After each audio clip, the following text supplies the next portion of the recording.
sisters can together in unity, because I truly believe that this is the day that the Lord has made, and I will rejoice and be glad in it. Now, I know that things are not perfect, but recognize that many of us are still among the most privileged in the world right now. Because if you have a screen in front of you and internet service, you are blessed. If you have not been displaced, you are blessed. If you have a roof over your head, you ought to say thank you. If you have running water, you ought to say thank you. If your utilities, or if most of them are working, you ought to say thank you.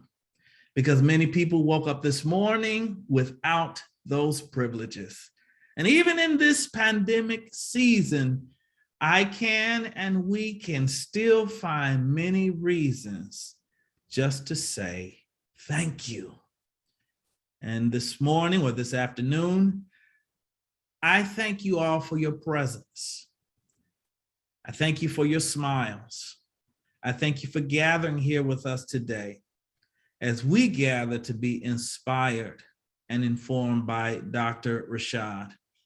And so from this point forward, I just encourage you to let two words govern the rest of your day. Thank you. Thank you, Brian, for bringing us those words and for gathering us in a spirit of gratitude. I am definitely very grateful today for many things, but I'm grateful for this community, and I'm grateful for these weekly times to gather. So, as we were getting on the call, some people who were on a little bit early were expressing that they missed these times of gathering over the summer. I definitely did. And so for those of you who may be new to our CTS community, and this may be your first time joining us, these Wednesday gatherings are a time for us to come together as a community, to learn together, to seek to live even more deeply into our commitments. And in these days of COVID and of mask wearing and of social distancing, being able to see the smiles of so many people and to gather from places far flung. We've got folks on here from the West Coast and the East Coast and the middle of the country, and probably some folks that are not even in our country. And what a gift that is, and what a blessing that is. As Brian said, it is something for us to be grateful for, even in challenging times. So I welcome you to this time, and it is my pleasure now to introduce our speaker for the day, who is serving with us this year as visiting professor of psychology and Muslim studies, Dr. Kameelah Mu'Min Rashad. Dr. Kameelah Mu'Min Rashad is the founder and president of the Muslim Wellness Foundation, a nonprofit organization dedicated to promoting healing and emotional well-being in the American Muslim community through dialogue, education, and training. Through Muslim Wellness Foundation, Dr. Rashad has established the annual Black Muslim Psychology Conference, as well as the deeply rooted Emerging Leaders Fellowship for Black Muslim young adults. Dr. Mu'Min Rashad is also the founding co-director of the National Black Muslim COVID Coalition, an initiative launched in collaboration with Muslim Anti-Racism Collaborative to address the need for effective planning, preparedness, and organization during the COVID-19 pandemic. And she's going to be speaking with us today and guiding us in conversation and reflection on the topic, Finding Rest in the Storm, Embracing a Theology of Self-Care in the Midst of Crisis. Kameelah, it's my pleasure to welcome you to be with us today. Thank you so much. Assalamu alaikum, peace to everyone who's here.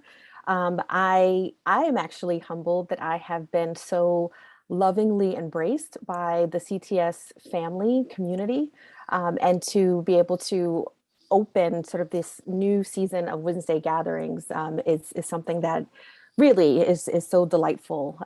Again, I'm humbled and really just excited to offer a few words, a few suggestions, a few reflections for all of us.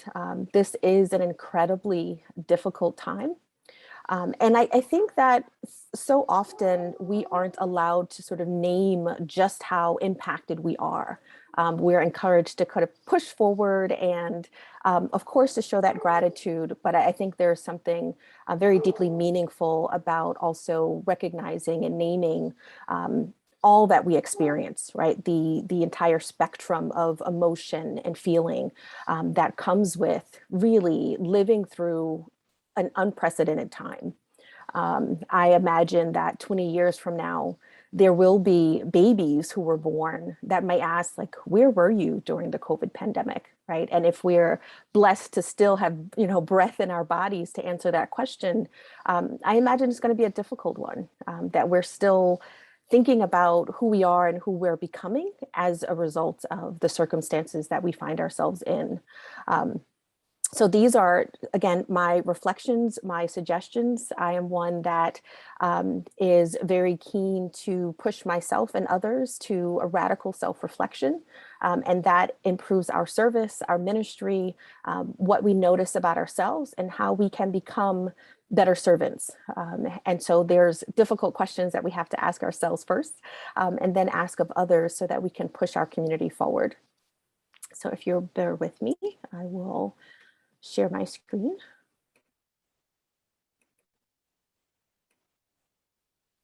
Okay.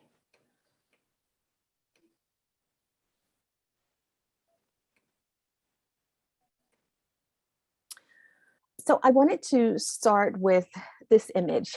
When I think of what it means to find rest in the storm, this is a picture that I actually took at Chateboca National Park in Curacao. It's Dutch West Indies. And it's a small island. It's near Aruba. And, I thought when I found this place, I was actually the only person there with a guide. And I thought, like, I wonder how many people have sat on that bench and just contemplated life, contemplated what it meant to be in this really beautiful and thought-provoking place. And that being an image that I wanted to continue to carry with me as I thought about not just finding a literal rest in the storm, but the places that I go inside of me, into my thoughts, and how I supplicate, how I ask God for guidance in that storm. I imagine this bench. I imagine sort of this moment of just looking out on the horizon, looking out at the sea, and really inviting myself to be open to all that I might hear, all that I might learn when I ask for that guidance. So I encourage you to also think about a moment or a memory or an image that invites you to find that rest within yourself, and also to give yourself permission to be open to perhaps what the Creator wants you to learn through the storm. So this is one of my favorite quotes, in thinking about how do we understand what we're immersed in every day. So the expectation that we can be immersed in suffering and loss daily and not be touched by it is as unrealistic as expecting to be able to walk through water without getting wet. That we are all carrying burdens that perhaps we do not share with others, that we are impacted by events, by circumstances that, at times feel surreal and almost unfathomable. And we are not able, right, to share that with others, to provide context, right, to how we might show up in the world. But I think it's important for us to always acknowledge that we are immersed, right? We are immersed in a pandemic, in a health crisis, in a crisis of racial violence, of pushing back against discrimination. We are immersed in the upheaval that's happening around the world as other people also sort of rise up and think about what they're demanding of this world. We are in the midst of a climate crisis that we have felt the effects of, certainly just within the last 1 to 2 weeks, of a hurricane followed by flooding, fires across the country. And for me, having relatives who are in the Caribbean and are experiencing sort of the brunt of what this means, just being in a family chat where, we're tracking the path of a hurricane and wondering if my family members will be okay. So even if we aren't directly impacted by what we're immersed in, we are vicariously, and we carry that with us. So I know my students, if any of them are here, this is sort of one of my favorite images, is the feelings wheel. And it's become a practice of mine to look at this in the morning and to get a sense of, let me check my temperature, right? How am I feeling? What is sitting with me, right? That I maybe haven't processed yet. Let me just get a sense of, where I am before I start my day.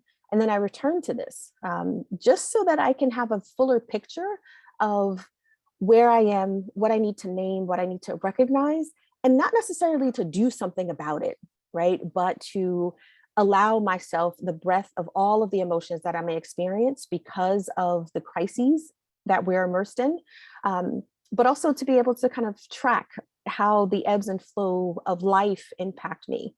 So I encourage you, if you are comfortable and willing, to check out this feelings wheel and just to drop one word in the chat.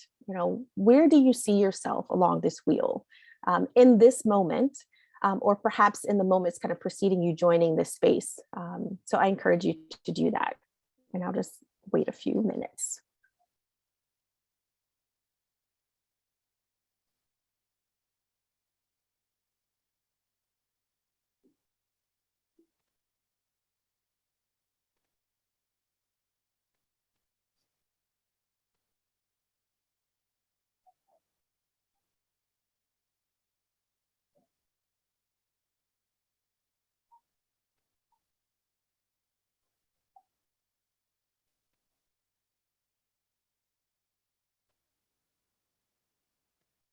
Okay. And I also want you to notice how you're feeling as you sort of look at these words, right? Sometimes we have a tendency to overthink.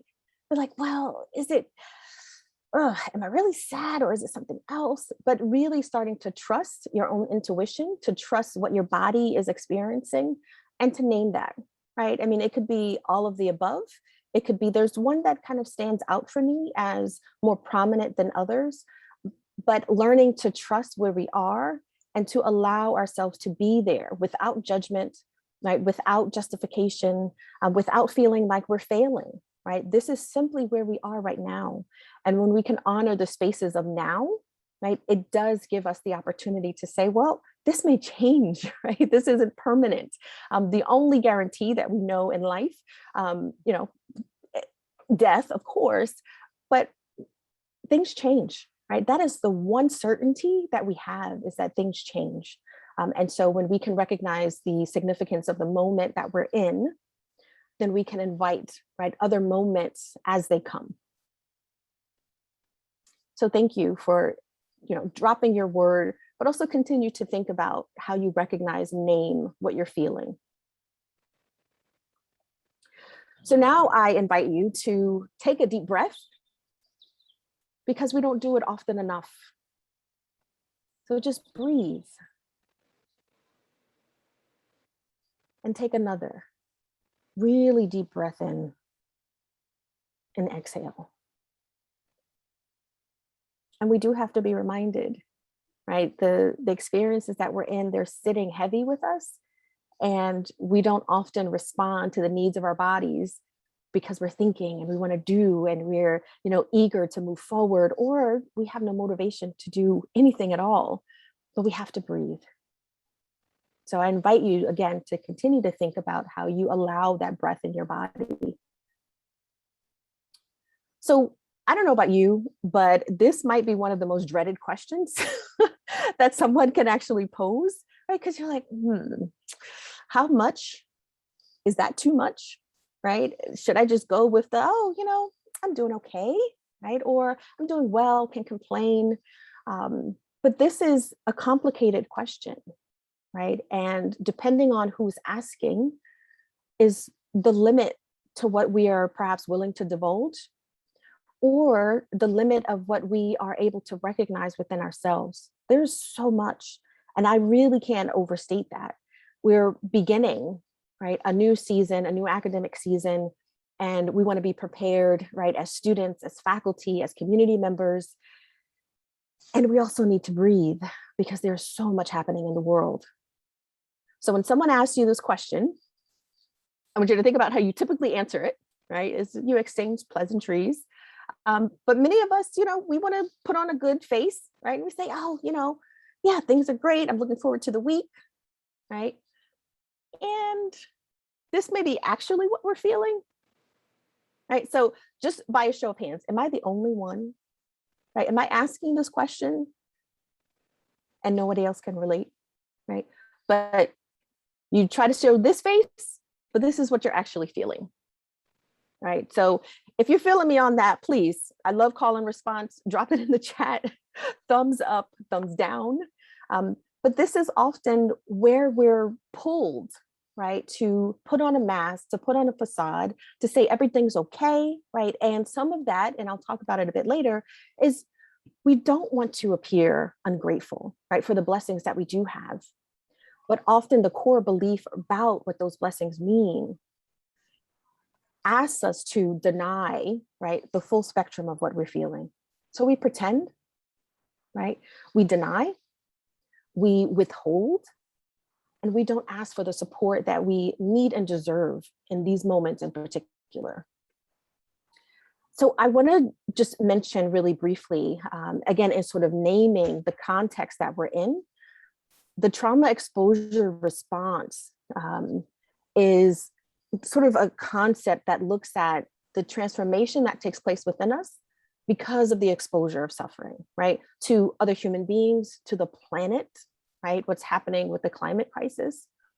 And these are some of the 16 symptoms that we might experience, right? Maybe one or two or three, or maybe all of them, as a result of the way that the experience is shaping us, how it's impacting us, how it's changing us, right? For the good. We hope that there's always lesson and wisdom in what we're experiencing, but also in recognizing that this is difficult, right? So I want you to take a look at this and just maybe jot down or notice which one of those responses, which one of those symptoms you're feeling, right? As you begin this new semester, what are you bringing with you, right? That is a manifestation of the suffering, right? The trauma, whether it's direct or vicarious, right? It's recognizing, again, where you are without apology, without justification. You're a human being, right? And the Creator did not make us to sort of suffer endlessly without being able to supplicate, right, to Him, but also reach out to others. And there are reasons that we don't do that, right? Most of the time, a lot of the time, we're afraid of the vulnerability that it requires, or we haven't identified within us what it is that we're struggling with. So we don't know what to ask for. So here's just one of the tools that really asks us to name what we might be carrying. I highly recommend the book Trauma Stewardship, but this is sort of, again, an overview. It's just a daily practice, right, of recognizing the hardship, the pain that we experience, right, other living beings, our planet, and how we're transformed, right, by that experience, and how we can be present with one another, right, what we can be sensitive to, what we can be aware of, and how we can ask sincere questions, right? So the first aspect of understanding trauma stewardship is creating space for inquiry, right? What do we ask and why? And are we open to truthful answers, right, when we ask those questions? So in order to cultivate, right, this presence, this witnessing, something that we do as servants, as community members, as students, as faculty, is we want to be present, right, as best we can. But we have to recognize what is happening within us first, right? So we have to tend to the wounds that we're carrying with us, right? Again, acknowledging where there's gratitude and appreciation and blessing, and also recognizing where there's wounding, right? Where there's space for healing when we reach out and connect and form community that allows us to be our whole selves. So I want you to think about, why don't we tend to those wounds, right? What might we be afraid of if we open up that space for inquiry?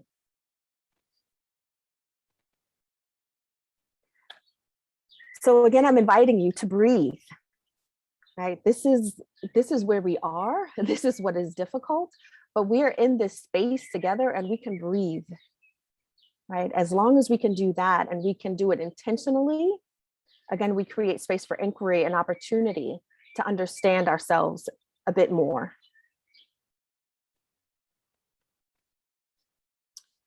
So I mentioned, and what I wanted to share, this idea of a theology of self-care, right?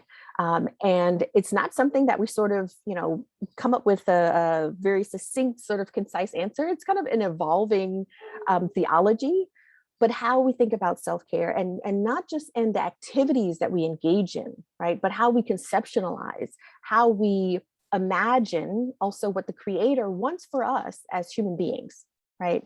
And self-care includes rest, right? It includes relationships. It includes the ways that we're able to connect and to be our authentic selves. That is care. And so as we understand what it means to minister to one another, right? To witness to one another, what is the theology behind that? What are we bringing? What are our core beliefs, right? What do we imagine we deserve, right, as human beings? So another great book. So this is kind of a preview for those who might be interested in taking my self-care, self-development class. We talk about clergy self-care and this theology of the body, right? That we are a walking theological statement before we open our mouths, right?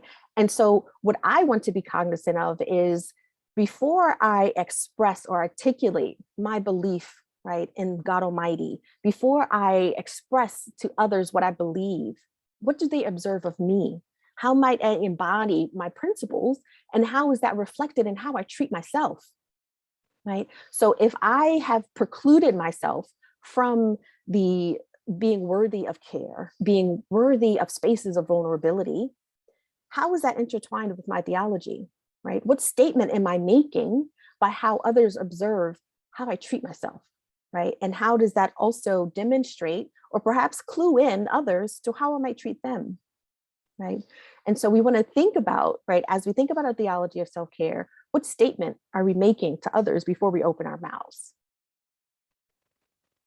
So Roy Oswald says, a sound theology of care begins with a reevaluation of the call to ministry. If our, and this call, again, I use or think about ministry in a very broad sense, right? That how are we as servants in our communities? How are we as servants in our families, right? To our friends, to our loved ones, right? That can also be a part of our call. But if our mission is to serve people, we view everyone in need as the voice of God calling us into service. Not to respond is to be guilty of rejecting God's demands upon us. But what if I had viewed God's call first and foremost as an invitation to liberation and wholeness? And that invitation includes recognition of what we need, right? That we all need soft places to land, that we all need to be recognized and seen, right? Not for how we pretend, not for what we give, not for what we provide, but just because we're human beings and we're deserving of all of that, right? All of the care, all of the softness. So this invitation, right, included in the theology of self-care is, what does wholeness look like? It's not perfection, right? It is not the absence of hardship, right? It is, what is the wisdom can I gain through this moment? And what is God inviting me to understand as I manage, right, the difficulties of this moment? So I want you to do another sort of scan, right? Another temperature check, right? Take a, an assessment of your emotional pulse and how are you feeling, right? What's coming up for you as you listen to my voice, as you watch the screen, as perhaps you may feel a little distracted, right? What are you thinking? And what do you notice? Right? And this, I would, again, trust your instinct, right? Don't censor yourself, but think about how you name what you notice and then what that allows you to do.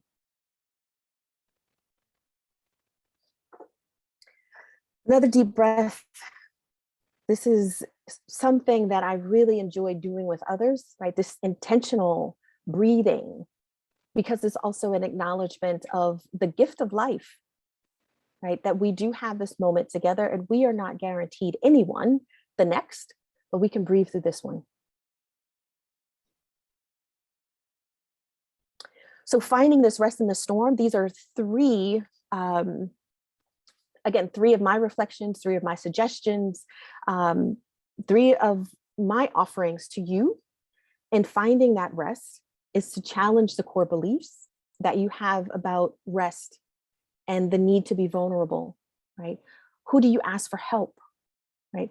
And in the book Rest in the Storm, another just excellent book by Kirk Jones, he asks how much of the healer's hurting may be attributed not to unavoidable costs of caring, but rather to the unhealthy beliefs and behaviors regarding the essential relationships between personhood, vocation, recreation, and rest, right? What have you come to believe about what you deserve to care for yourself? If it's very minimal, right? And we have this sort of resilient spirit, and it's like, you know what, I'm just going to keep, trusting in God. I'm going to keep moving forward. And we do not allow time for rest, right? We may not recuperate as well as we think, right? In order to tend to those wounds, we need that time. The second is finding the well, right? And I'll share a little bit more about that. But what and who nourishes you, right? Have you named that? Have you honored that? Have you prioritized those places and people and things that nourish you?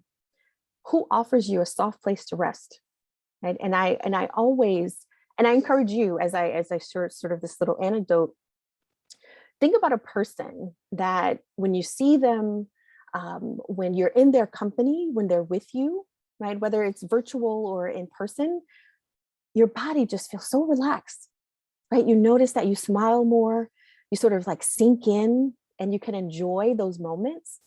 And for me, that's my dad, right? He visited me on Monday, and I didn't have the words for how much I appreciated his hug.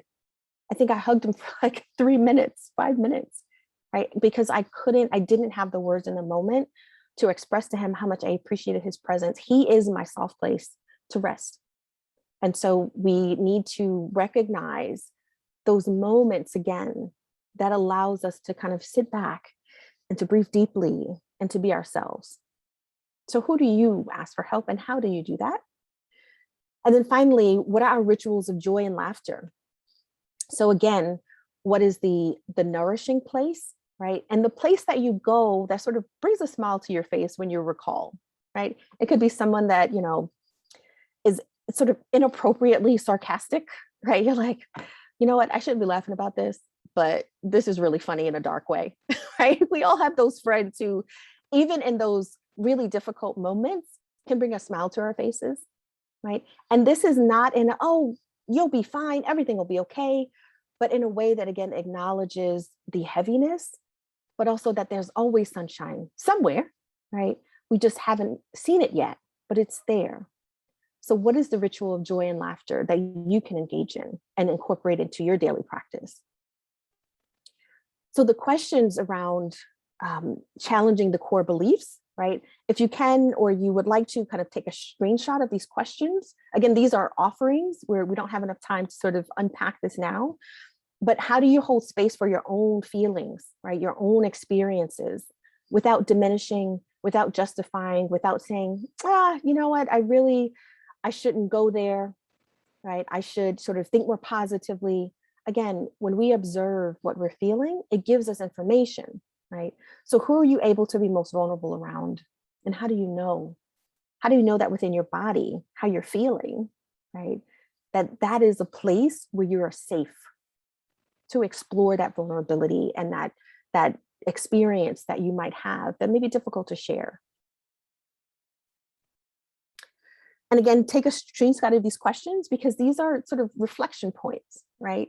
What keeps you from asking for help? Sometimes it's like, well, everybody I know is going through something, right? I don't want to be a burden. I don't want to sort of lean too heavily on folks that I know have their own difficulties, right? But what we do in withholding, right, sort of the unintended consequences of that is that we don't receive the support and the connection that we really deserve. And there might be those in your life that want to, right? Maybe they feel like that's the only thing I can give, right? I don't have the financial means. I don't have sort of the material capacity to provide what you may need in this moment, but I can be here for you, right? I can provide presence. Do we allow them to do that? And if we don't, what are the consequences? So the second is finding your well, right? What is that place, right? Or who that nourishes you, that reminds you that you are deserving, that you are worthy, right? And this is sort of an unconditional, unqualified statement. You are worthy, full stop, right? Those are the places that nourish us. And when we think about, right, just sort of the actual, a literal well, right? These are some tips, right? How do you maintain it? How do you keep hazardous materials, things that are toxic, away from those nourishing spaces, right? How do you use caution around it? How do you conserve that which nourishes you so that you can continue through hardship, that you can continue through suffering, and it also contributes to your capacity for joy and to be really present in those moments of delight that we all need.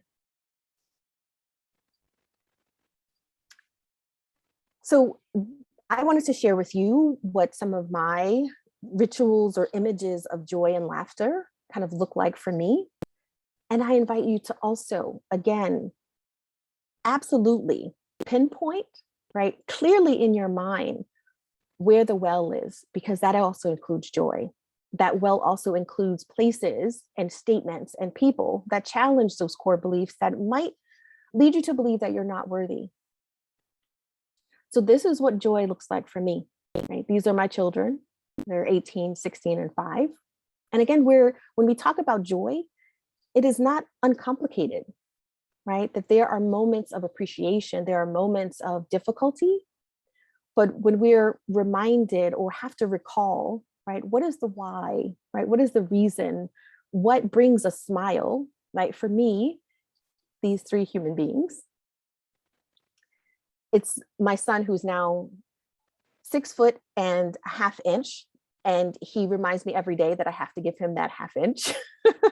But it's him being with me, right? And, he's 16, so, teenagers. But when he asked me a question like, well, Mom, what do you think? Right? Or this is something that happened, right? And I just wanted to share with you, right? So it is his smile, it is his openness. It is when I recognize that I'm his soft place, and that brings me joy. It is this little one, and this is a picture of him graduating from pre-K. He didn't understand what that meant. He was like, okay, I get dressed up and people applaud, okay. But he knew that it was a moment that we were all appreciating and sort of paying attention to him. And on the left is my birthday twin. He's my cousin. He's 5 years younger than I am. And he's someone that I'm close to. And, it was just, again, a moment of, my son, Izzy, is really also close to my cousin, Iquan. And, he calls him cousin. And when he comes over and he comes to visit, he's so excited, right? And it is that family connection that also brings me joy and that I look forward to. So now I want you to think about, as you begin to construct the image in your mind of your joy and how you can create intentional rituals around how you invite that joy in your life, I want to pose these questions to you. And I want you to close your eyes and just listen to the sound of my voice. Okay. So I'm going to ask you, when you're feeling most at rest, right? You're feeling comfortable, you're feeling seen, right? You're feeling safe, right? Where does your body feel loved and cherished and respected and protected? Where is that place and who are you with? Think about that for a moment.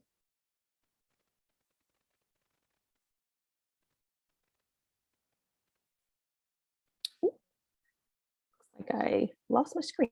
Oh, there we go. And when your body is loved, right? And I want you to sort of suspend disbelief about this question, right? It's like, well, how do you do that? How does that make sense? But when your body is loved and you feel safe and protected and cherished, when you feel adored, what color do you see? What comes to mind? So I'm really going to challenge you to kind of use your imagination. What color do you see?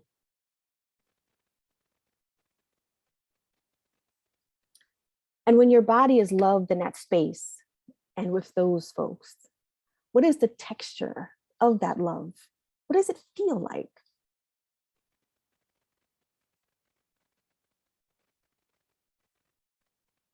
What immediately comes to mind? What is the texture of that?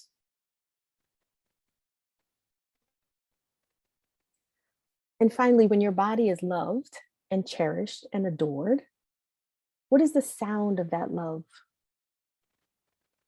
For me, that is the sound of children laughing.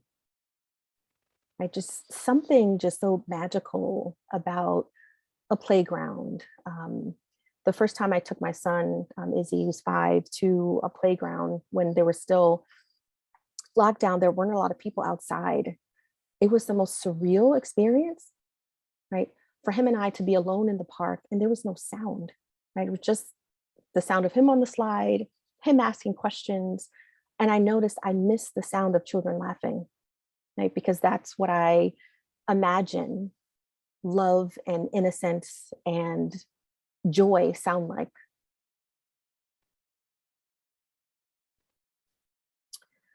So now I invite you to take a deep breath and another. Just breathing through what you imagine, the texture and the sound of love, your love and joy, what that means to you. Breathe that in, right? Invite in those memories, those experiences, those sensations. And breathe out. So I invite you back to this wheel. And as you, again, do a scan of where you are and how you're feeling, what you're thinking, right? What you're pondering. Again, and I invite you to just drop a word in the chat, right? How would you sort of summarize where you feel you are right now, sort of 30 minutes later, right? Has that changed? Is it the same? Has it deepened? So I invite you to share that. Just one word in the chat.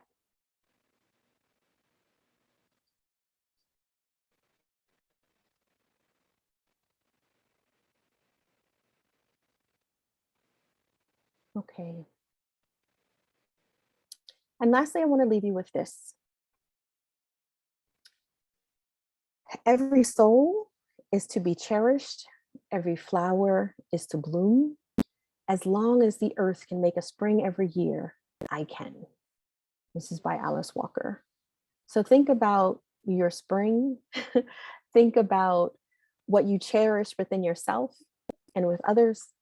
Think about what you would want to bloom, right, in this spring, right? We're experiencing a really, really heavy time, but we're in a season, right? So what do we imagine? What are we inviting might be that spring for us personally and for those that we love and care about, for our communities?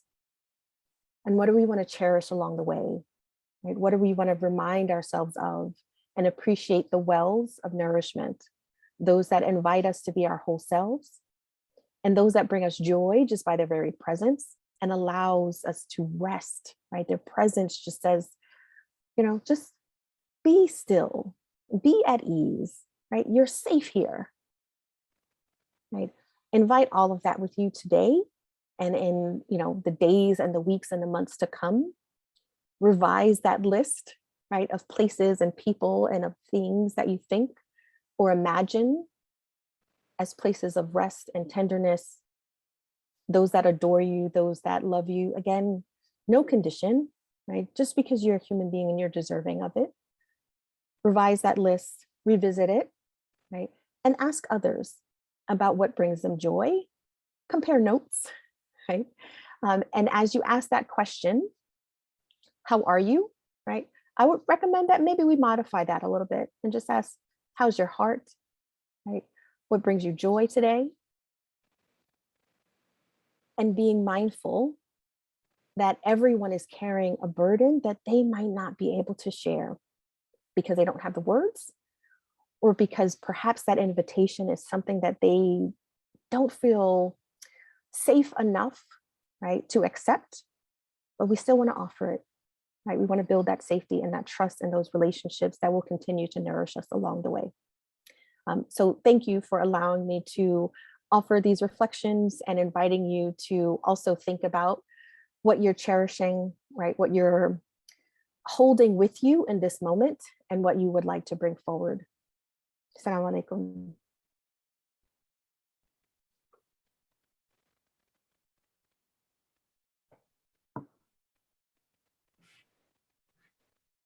Kameelah, thank you. That was truly wonderful. And I just so appreciate all the resources and you walking us through that. And one thing that I've noticed, I'm coming to know you more.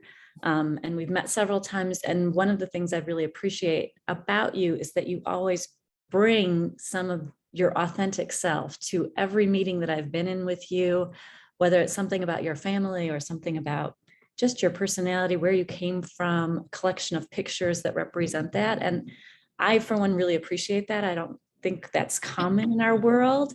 And I think in our professional lives, we just sort of think, oh, that doesn't belong there. And for me, seeing the pictures of you with your children, I was overwhelmed with the joy because it almost talking us through things. And then in that moment, it kind of coalesced for me. So I really appreciated this. Oh, thank you so much. Yeah. Friends, we have about 5-ish or so minutes to engage with Kameelah on questions, comments. I know people are busy putting stuff in the chat as well.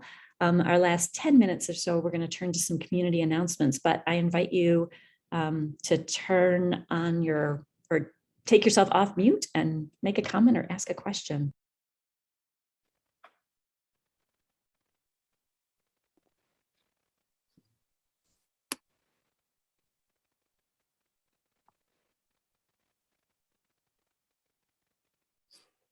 Harriet, I see your hand up. Yes. Thank you so much. I missed some of it. I'm 3 weeks post-operative from a total knee operation. And I really haven't had, my knee's fine, I guess, because I haven't had the opportunity to pay any attention to it. I have a former employee for whom I'm power of attorney who went into a crisis just before I went to the hospital. And as a result of the surgery, I'm having significant back spasms. But what I wanted to say was about Lisa's comment about seeing pictures of the family. So for a life, 40 years, I was in a practicing certified pet orthopedist, which meant I provided orthopedic footwear. And one of my mentors was Paul Brand, who went to India during World War II. Wonderful, wonderful orthopedic surgeon. Anyway, when I taught at Northwestern, I always emphasized this quotation from Dr. Brand. And he did a lot about healing diabetic ulcers. He said, the relationship between people may be as important as the interface between tissues for healing the human body. And there is this wonderful YouTube video of him from 1993, where he talks about going to India and he talks about the gift of pain. And lastly, he's written a book with Philip Yancey called Fearfully and Wonderfully Made. And it's about going through the systems of the human body and relating to it. For example, he says that the skeleton, the human beings have an endoskeleton versus lobsters and things that have an exoskeleton. And he said, he refers to the 10 Commandments like an endoskeleton, that it gives you this core of beliefs that allows you to have freedom to move around like our own human mammal orthopedic structure. And then he talks about the exoskeleton, the lobsters and things when they shed, maybe the cicadas, I don't know, they shed their skeleton. that they have this period of being vulnerable because they don't have this protection. And so I apologize for talking so long, but thank you so much. And I'm going to have to get to physical therapy. Goodbye.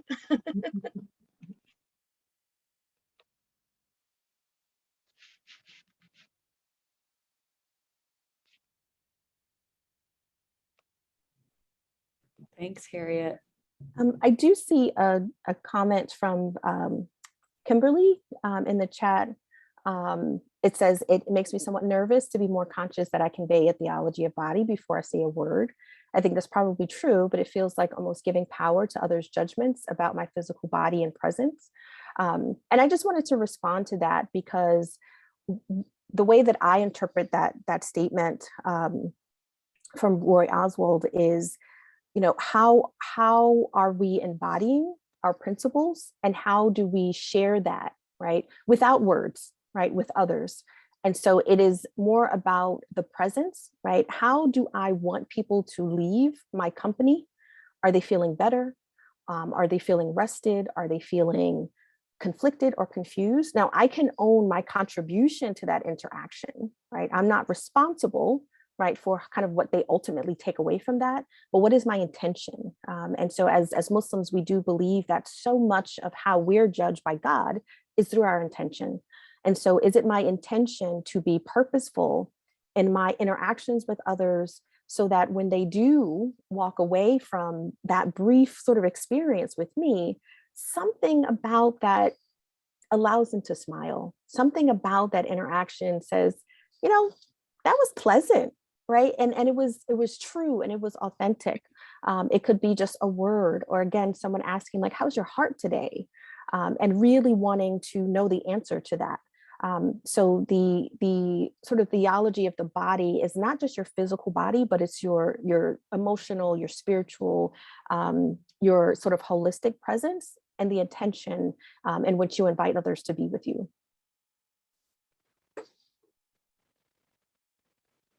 You're welcome.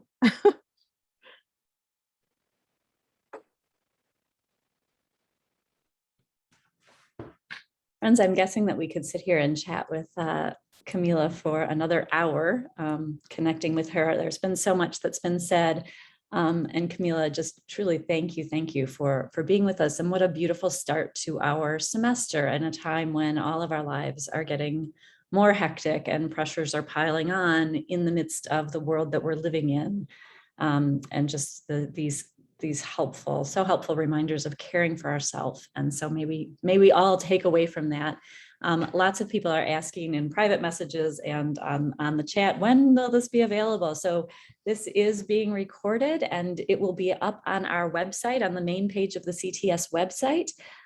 It takes a couple of days to do the finagling from getting a Zoom recording on. So give us a day or two, but it will be there, and you can watch it again, and you can share it in other circles that you have and move in. So I'm switching gears a little bit now. At our Wednesday gatherings this year, as a means of sort of trying to understand or trying to demonstrate how much we care for our students and how much we appreciate our students and appreciate you taking your time out to be here in community, we are beginning a new practice of each week at Wednesday Reflections. There will be one student that Amy Ashleman is randomly drawing, and they get to receive a $10 Starbucks gift card. Woohoo! Because who doesn't need a little more caffeine to help them out and get them through the day or through the week? So Amy, who is our student winner this week?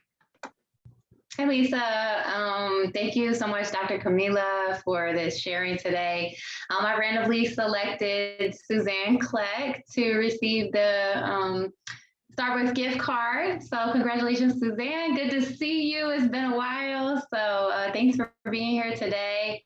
And I also just wanted to give a special thanks to Dr. Kameelah again for reminding us to kind of center ourselves and in the midst of a lot of chaos, a lot of things going on, I've just been moving. So I'm just getting resituated over here and thinking about the sounds of comfort outside of my window, which is a very busy street, but there's a school right out the window. And so it's so wonderful to hear little children that I'm not responsible for shrieking on the playground and just experiencing that joy. And so I appreciate that during this time, and just being centered. It's so exciting to see new students also on the call or in the Zoom room. So good to see you all, and I look forward to continuing to connect with everybody this semester.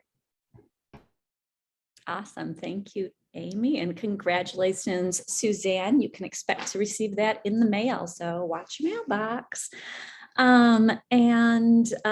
Also just want to note in terms of institutional changes here at CTS, today marks officially the first day of our interim president, Dr. Marsha Foster Boyd. She is not with us on the call today, but she will be with us next Wednesday at our Wednesday gathering. That's actually fall convocation for us, and we'll be welcoming Dr. Scott Haldeman as our featured speaker, but you will have an opportunity to hear from Dr. Marsha Foster Boyd, who's going to be journeying with us through this academic year as our interim president in the wake of President Ray's retirement. So very exciting times for us as an institution, and looking forward to her presence among us and with us. And I encourage you all to tune back in next week at noon. The link for this is the same every week. So this link that got you here today, you can just drop it in your calendar, and then you don't have to think about, oh, where was the email that came out? You'll just have it. It has been a wonderful time of connecting with all of you. A special welcome, as Amy said, to our new students, and best wishes to all of our students on the start of this semester. I encourage you to either unmute yourselves or use the chat to drop a word of peace and blessings to one another as we end our time together. So go in peace, my friends. Namaste. Blessings, everyone. Stay safe out there. Blessings, everyone. Take care. Peace. Bye. Tiffany, Sarah, Kim, Amy. Bye, everybody.